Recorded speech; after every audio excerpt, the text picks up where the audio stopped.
villain that I have seen in Twitch chat in quite some time. Really? How's that Twitch playing chat out? does not like Oath right now. Oath out here to try to take everybody's e points away or whatever, all their to render their coupons worthless. But Sonics, man, they're holding on. They're holding on, and I gotta be honest with you, Sonics has looked like the best team in the lobby so far, despite the fact that Oath has won 2 in a row. It's nuts. Well, yeah, I mean, they're still looking really good, but that's because, and I tweeted this out earlier, like last week or something, but Sonics seem to be the only team that don't have a single bad day, and I wanted to look at the numbers again this morning, and yeah, they're the only team that are in the top 5 that have all 4 games so far before today, like, not just all right games, days, good games. SEK had a really bad day 1. Oath had a bad day 4.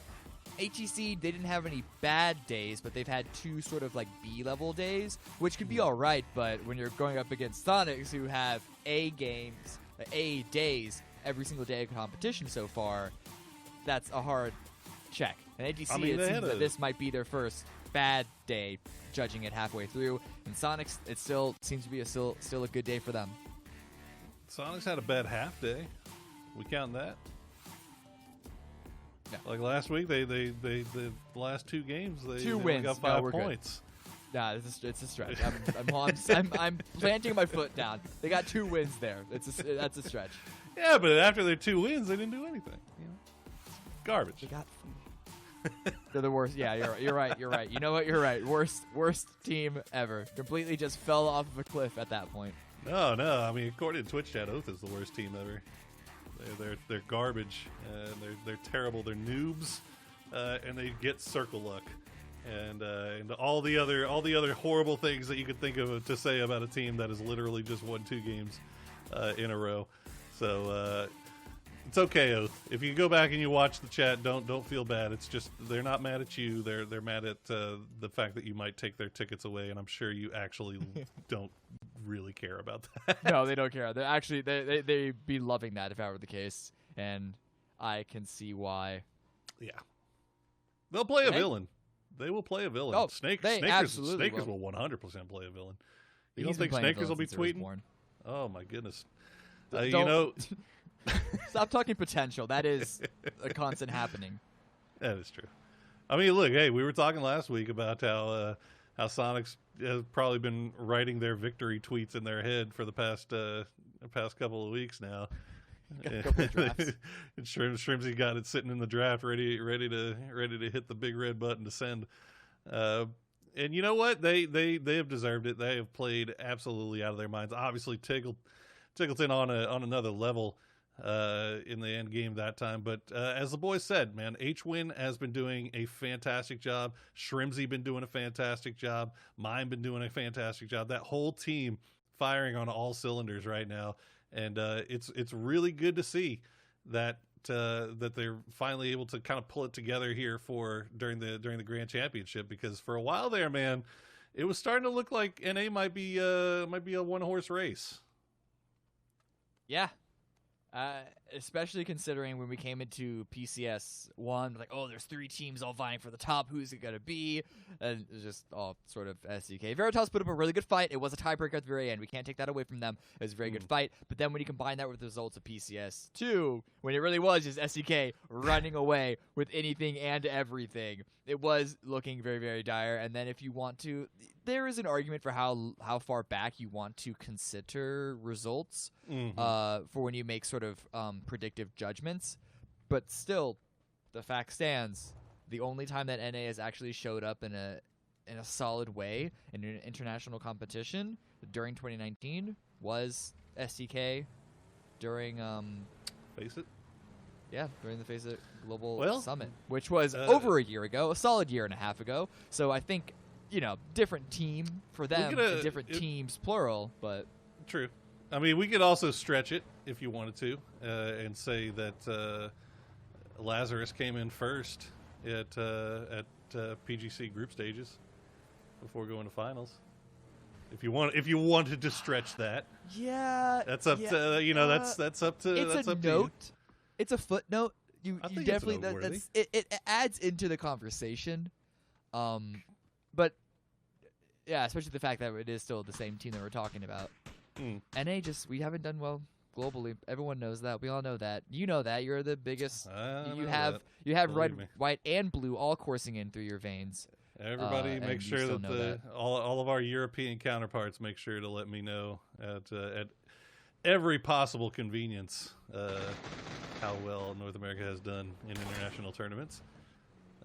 Fortunately, Paper Thin's a lot nicer about things. A lot more polite. Yeah.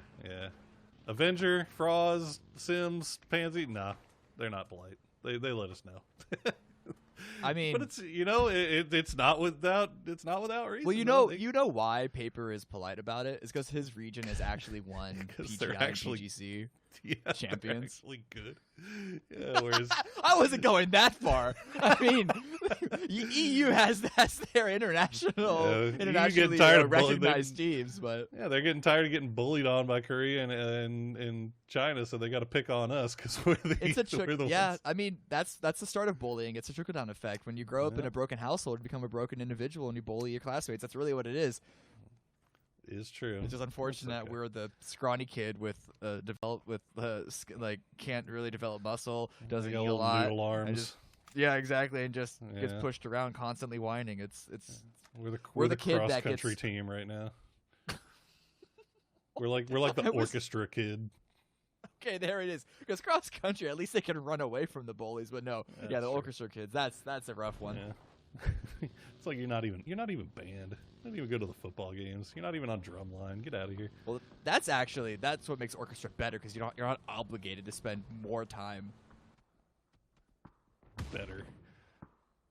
Arguable. Well, I got a better pick for a extracurricular because if you are in a band that also has to do football, that's almost like double duty. It's two clubs in one. Anyway, back to the game. Southwest Circle. Yeah. So we avoid going up to the north once again, and in positive news, D-Rich for 303 has managed to avoid Veritas, although Veritas doesn't seem like they've put 2 and 2 together just yet. But D-Rich getting out of there and surviving for the time being, although it looks like now he's gotten spotted out by Dodge from 3 miles away. So 303's issues. It's not the worst thing that could have been happening, but they're taking a little bit of time here looting up Mono Nuevo, and as a result, they kind of lose the position that D-Rich had scouted out for him. We're gonna Dodge another team at the bottom. These guys are at the biggie bottom. Probably trying to pull up, get a little shots. Can't land them on Zray and doesn't feel comfortable trying to just forcefully take that position. I think if he knew that the rest of Carnage were on the opposite side of that valley, maybe the rest of Dodge could have actually pulled up and made something out of it. Take that compound away from Zray. But this is we've seen this part of the map played out time and time again. This is the infamous preseason part of Miramar. It can be a little rough. There are a lot of valleys that are difficult, if not outright impossible to cross, and there's also a lot of places that just solo players, duo pairs can hide out in. Control is kind of difficult. That being said, a lot of elevation sort of counters that. You get control in different ways, I suppose.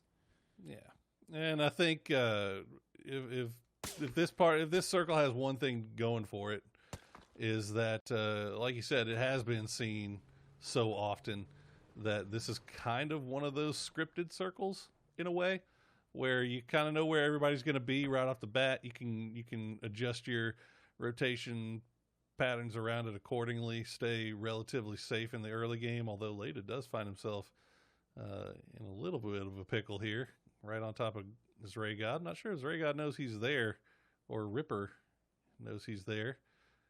I don't see the vehicle for Leda or where he pulled up, but he's definitely... Oh, yep. There you go. You got to hit those shots. He's going to find it. Leda going to get the easy down and the flush, and Carnage losing one early. Yeah, just in time too for Leda as well. They need that opening to get into the circle. It was a hard shift towards the northeast. You already see a number of vehicles leaving Chumacera and actually crossing the road once again to go take that hilltop just below Power Grid, just to the west of Picados. There's also that field with the number of compounds that Oath are vying for right now. This is an awkward transition away. So many teams did their best to get on these hilltops, sort of drive their way up these mountains, and now a lot of them have to leave just to give space to the teams that are going to be pushing in from the south. This could be another similar race that we saw from the previous game when it shifted all the way towards the east. Yeah, this hard shift off to the northeast looks like it took a lot of teams off guard a little bit, or maybe not necessarily off guard, but I think most teams thinking this was going to cut a little bit more towards the center. But for the most part, looks like most folks are going to find a fairly easy rotation. Radiance going to go ahead and leave the Church of Los and find themselves a nice little barn compound. Liberate going to find themselves a little hillside ridge line right next to hard shifts, trading shots back and forth. On the southern, well, not really, southern half of the circle, really. But for the most part, everybody already inside this thing and have pretty good position. Yeah, you have Valdemar and that river that cuts through the bottom of that first circle to thank for a few teams having to move too far to get inside the circle. We still see a number of teams maneuver around to give up space so they wouldn't be really fully pushed on. Dodge right now taking some shots that are rotating Fabled. But there's a shark in the water. There's Sonics right here in this compound. I think, like I said, he's going to want to try and scout it out. But the two members of Sonics inside, because, of course, it's a 2-2 split. It's Miramar. You got to expect to see that happening. But take it in mind, they seem to be maybe perhaps a little distracted by ATC. Could give an opportunity for Fable to push in unannounced. Yeah, looking a little quiet for the time being. Fabled didn't want to overextend any more than they already had, considering that they still had Greg Shot and Hella, I believe, coming up from the very far south. So they were just trying to find some piece of ground where they could all meet back up again without getting shot at, which is pretty much all that they were able to find. Really, the spot that they have is safe for the time being. We'll see what they do from there. Meanwhile, shoot to kill coming in from the north side. They find a compound just to the south of the power grid, taking a few shots at long range here towards Radiance. They do have the intersection just off to the south where nobody is playing, surprisingly. You can see it right there, the gas station. We're kind of used to seeing teams play that pretty early, but nobody there right now. Interesting. I could easily see a team bomb in if it's a shift towards the north once again. You could see 303 ATC try and take that position. If it goes back down south, SEK or Illusion could race for that spot. That's about to happen. See where it's going to go. It's going to be a hard shift one way or the other. It's going to be a pretty hard shift towards the west, and SEK, they might want to go for that gas station immediately. They should have the sight line. They should be able to tell that no one is inside there. It's kind of a more or less. Yeah, it's kind of a weird sight line because that gas station is a little bit in a depression there. With the ridge lines around it, but I think they still can see it. And it looks like they are going to send one just to be sure. They're going to send Purdy, but he's got Luke right behind him just in case. And yeah, they're going to go ahead and take that for free. Meanwhile, Sonics, they're going to regroup at their position, take a little bit of fire from Fabled and from ATC. But nothing too substantial. But look at this. Comet's going to run right up on top of Oath. Pat Caps going to win the 1v1, get the flush. He's down to 13 HP. We'll see if Comets can do anything else about this. D-Treats wrapping around. Haven't found him just yet. Where are the rest of Oath? Good Molly. Yeah, good Molly to stop the push there while the rest of Oath group up with Pat Caps and try to give him assistance. The smoke comes out to allow Pat Caps to cross if he does want to retreat from this position. Grenade, though, from D-Treats. Doesn't find anything. Maybe a little bit of a tickle onto Pat Cap's toes. Just on his heels. But Monty trying to find more angles. I'm interested to see how Oath decides to play this. I don't think they've realized how many of Comets it is. They don't want to give up Pat Caps for free, obviously, but they're going to go ahead and play it safely, laying down the smoke wall. To come over here and provide some support. They do have hard shifts, you can see just off in the distance. So you want to be careful. Don't give away any free angles on this. But this is going to take some clever cleaning up here on the part of Oath to get out of this with 2 kills and no losses. I mean, a lot of smokes. Allow the retreat if needed. Expectation of someone inside that big open area. Flash is going to come in to stall him out, to stall Monty out. Not allow the push. Multiple grenades still, but Patcaps took a lot of damage. Not able to retreat like he originally wanted to. And because of Dietrich's presence inside this building, he's forced to hold the angle. And the rest of Oath, well, they've backed off. Yeah, they lost their smoke. Yeah. They lost their opportunity to get Patcaps out cleanly, so I guess they're just going to either take this fight or hope that Comets retreat. Not a bad call. It's still a 4 versus 2, but maybe a little more risky this early on in the game than they would have hoped for. Yeah, they were getting shot at from behind, from the north, downhill from Radiance, which is what brought Patcaps pretty low. Meanwhile, I would do it. Well, it looks like Duel going to make their way in on the south side, but they've got Zenith with multiple lines of sight on this, but no clear easy shots. See Roth take a few here, a rapidly moving motorcycle, but it looks like Duel for the most part should be okay. Let's check on this new circle, moving over just a bit to the west, so Radiant's going to have to move. Oath and Comet's going to have to come to a head here because Hardships, you got to imagine, are looking at that with a little bit of hunger in their eyes here. Uh-oh. Duel trying to roll up, but Dodge holding strong here. Crossfire set up as the support from the high ground. Have really, really good angles, but there's still Cherry up. And if there's a single player that you cannot count down on the side of Duel, it's got to be Cherry. The NEG also did some good work, at least in initial engagement last game. What can they find? That's the problem. It's still 4 versus 3 if Lamplock can even get revived, but Finna doesn't want to allow that to happen. Luckily, Cherry calls it, gets the knock, gets the full finish. Finna, that was ballsy. Crazy. All by yourself. One might even say it was a little bit dumb. He ends up giving up his life for free. Cherry should be able to get this res. Corsac just going to hold for right now. He can't get a whole lot of support from his teammates because of Fabled. Meanwhile, we'll cut back over to Houston Hardships, who finally had to move into this. They're going to get the opening down onto 1. Can they get Monty as well? Or, no, they kind of in a rough spot here because they can't over-peak it. They can't try to go and finish it off because of Oath. And, yeah, the res is going to come through. Where are you? Whoa, Lobes! Oh, that's big. And it's going to be does knock Waldo, him. too. Yeah. The pressure from Radiance is just a lot for these teams down on the south side. Patcaps was able to get his way over to Oath, but how is World Hardships able to find their way in? Dietrich's is caught out because Comets also have to try and rotate away from this position. But Hardships, they might want to consider trying to push further south. Problem is, so many teams on that south side. Surely they know it because they're just being able to read the circle, read the positioning. Do you just call for a vehicle send across that sort of valley into where Liberate are?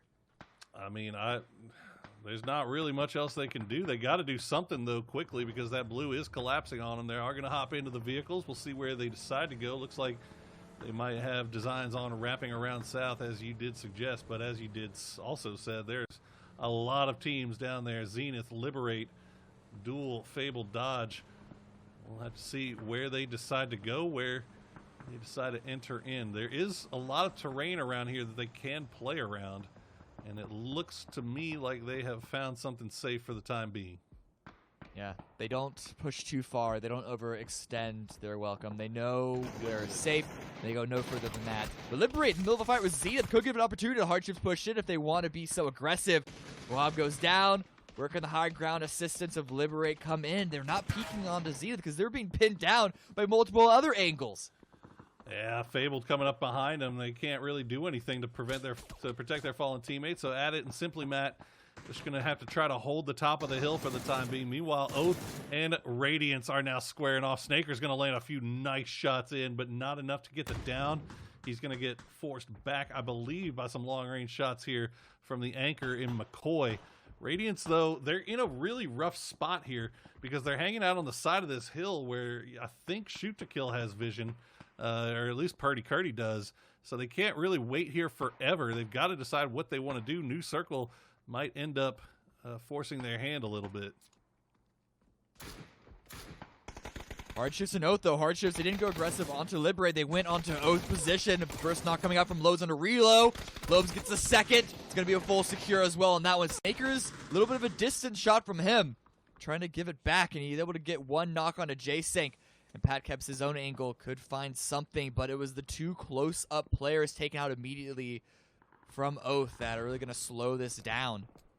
Easy reset from Hardships, make this a 4 versus 2. Grenade comes out, it's not going to find anything. That was actually really nice from Hardships. They realized that the South, if they continued rapping, was going to be a little bit too hectic, so instead they moved back over here to see if they can maybe catch Oath off guard. They end up catching 2 for free. We'll see what they can do about Pat and Snakers, though. These two are a handful to deal with. Snakers has that ridge line that he can keep peeking up over the top. You will also have that third variable of Radiance that's going to come in at any time. Snakers gets a lot into Maluk, but not enough to get the down. And now he's coming up over the top. Chubba will get the win there. And it is so close. Look how low all of these Hardships players are right now. You gotta feel for him there, and now PatCap's trying to leave. Radiance heard that fight, and they want to execute on it. They want to take full advantage of that engagement. Unfortunately, Hardships already healed up, and because there wasn't a single knock, they can't find much more than that. They clean up Oath, and then they back away. Gaxi calls out that he finds a path into the circle. It's also a good call because, again, so many teams on the south here. The kill feed is lighting up once again. Zenith a big part of this, as well as a duel bleeding out, dying out in the blue right now. But the smoke is the only thing here to stop Zenith and Fabled from really duking it out. Oh wait, no, Fabled already died. That's just their game tag. They are donezo, and I believe Duel's probably not too much farther behind them because they were completely pinned out in the blue there between Fabled and Zenith. Cherry, the last one up. We'll see if he can make his way in. Meanwhile, Dodge getting pincered here a little bit between Sonics and Veritas. It's down to Crop, Corsac, and Reno. We'll see if they've got a nice little ridge line to work with, but this is just asking to get grenaded here at some point. 2 down for Veritas already as Jazz and Penta have already bit it. It's down to Keenan and Sharp Shot, and they look like, oh my God, Keenan. That was disgusting. One was dirty. Oh, that one was bad. The first few were just, he was setting them up. It's like, hey, I can't hit my shot, JK, and here are the nades that you mentioned. They know the revive is coming in, but they don't want to allow it to happen. Fortunately for Dodge, it does go off. Look how close Keenan is. Find one. Can you find the other toesies? Yeah, you can. You're not hiding behind that thing that long. And all right, he sees the shack. He knows exactly where that last player is. Meanwhile, Hardships does get flushed out, and Sonics now are going to leave their compound, see if they can come up over the top. They're going to find Zenith, and that's going to be it for them as Cherry actually gets the down onto 2 of them for Duel, getting 2 points for Duel there. Well played there by Cherry, coming out of the blue as the Snake. And the Zenith getting bit in the butt a little bit by him. Well, it was all secured by the Sonics, and they're pushing through a little bit of FOMO on their end. That's a lot fewer kills than they've had so far in the previous games. And they want to get those. They want to bump those kill numbers up, stay far away ahead of the competition, taking control while they can. They have 4 players. They have 4 kills as well. Shrimsy. God, we don't talk about this kid enough, man. Shrimsy is just absolutely so improved from last year. It's like night and day, and it's just a joy to watch these guys playing together now, as it feels like they have absolutely everything figured out. The whole game is played out in front of them, and we'll see what they can do now, as Illusion has managed to get their at least 3 inside here to late game. They've had a rough go of things this tournament. Radiant's just going to hard crash into ATC, and Marcelic has a nice prep grenade. He's going to find Los. McCoy going to take a few shots, not going to find anything. He's going to find him in the hallway, though, and Norcus and a Radiance immediately gets waxed by ATC. Not a single down. Oh, yeah. Melon on that higher ground angle from that window surely did a lot of work as well. I couldn't even tell you how that happened. It was over so fast. It just shows you the risk of bombing in an HEC again. Show how strong they are at holding down a position. Not exactly the most proficient when they have to push out when they got to take ground from another team. But if they're in the center of the circle, if they have cover behind, it is difficult uprooting them. They are on the edge this time around. So we'll see who the next circle shifts. It might make it more pushing STK. SDK in a rough spot right now. You see that sitting on 0 kills, but they had great position early on. Luke's going to go down. Purdy going to go down and get flushed as well by Icy Flex as the smoke wall continues. That's about 7 smokes right on top of each other. I would expect those boys to be a little bit better about that smoke wall. Maybe space it out a little bit more, but you know, when you're getting shot at, you gotta do what you gotta do, man. It's rough sledding here. We'll see if the FTK boys. Yeah, sometimes you're just hoping to God that that thing lands somewhere. We'll see if they can get in, but it is not looking great for the boys right now. Yeah, I mean, good early game movements by SDK to get this far without a lot of trouble. Good macro rotations, getting themselves away from the chaotic fights on the hills, but kind of got to pay the price for it at some point. 0 kills is the first. The second is going out. At least they'll make it into the top 5. Do you think they ran how out much of longer? smokes? Luke 12, but yeah, there's not much more that they can do. ATC on one side, Illusion on the other. They're just unable to get those first initial knocks to make it an easier pass through as well. Ugh, you hate to see it. Team just getting absolutely ripped to shreds. There is nothing that SDK can do here. And there you go. Win going to be the one to do the honors. Gets the final down. And that is going to be it for SDK as Sonics 4 up. Complete control over the south side. We'll see if, I mean, obviously they're looking pretty good. We'll see if ATC can manage to pull something out of a hat here and maybe jump up and get back involved in this race for the first. It's also 3-3 in Illusion. Not exactly the same. Not really worried about prize that, Cam. that they're fighting for at this level of the competition, but unfortunately, 3-0-3, unable to really do much at that point. And making the 4th place, a lot better of a game for them than previous matches. And they did enough damage to Illusion, I think, that Illusion got to be licking their wounds for a fair bit, giving prime opportunity for both Sonics to take ground, as well as ATC to leave that compound and take ground of their own. No one was in the center of the circle because of how wide open it was. And it's a hard call to leave the high ground of this hilltop for both ATC that they're now approaching, and then the Sonics that they're sending out a few adventurers down closer towards the center. Yeah, this is going to be a really interesting late game here just because of exactly what you talked about. This terrain, these hills, these valleys, these ridges that everybody gets to work around, especially if Sonics can flush out Icy Flex here, which I imagine will be coming pretty quickly because they know exactly where he is. But look at this. Sonics coming right on top. They're going to get the initial down onto one, and they get the other. No Mime over peaks, and Melon eats his lunch. And that's going to be it for Mime as a 1-1 trade coming out to start off this fight between ATC and Sonics. That barrel up close, Aguila could do a lot of work with it. And because Sonics, they know that there's at least one more member of Illusion here, they have to deal with that before they can focus 100% on ATC. And that doesn't feel comfortable. The grenade is being primed. Shots coming from ATC as well. Good cook by Shrimzy. Medium rare, just as you like it. And now this gives him a secondary side angle to assist the rest of his teammates. But out in the open, not a lot of cover.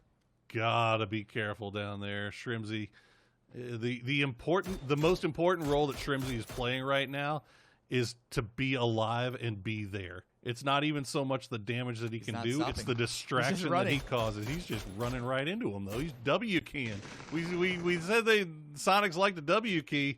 Well, boy, they are sure going with that here as Malone is going to get taken out by Shrimzy. Shrimzy will try to take a few shots back towards Aguila, but force his head back down low again. Look at this, Sonics. I mean, this is an ego push right here. They are not at all concerned about losing this fight to ATC. Ooh, watch your angle, Tig. Aguila almost peeked over, spotted out. I don't know if he's fired that gun yet. Just lying in wait, waiting for another overextension, waiting for the ego peek, as you said. Ooh, trying to go for it, but Tiggleton as well as Shrimzy's angle is going to make that incredibly difficult. More flashes come out to try and give his teammates a little bit of space, Aguila, but he's going to have to land some amazing shots from this position up close, but he's found. Oh, my goodness. Oh, Norcus going to get the down with the grenade. Shrimzy, though, coming up from behind. H-Win just holding the line right now, making sure that they don't peek over the top. Norcus, does he go for the res here while Tig is down? I don't know. That blue is pushing right in. You don't really have much of a choice here, bro. You got to go do something. As he comes over the top, he's going to spot out ahead. It's not going to be enough, and it's going to be Shrimzy, I believe. Or was it Win that got the last kill there? I think it was Shrimzy.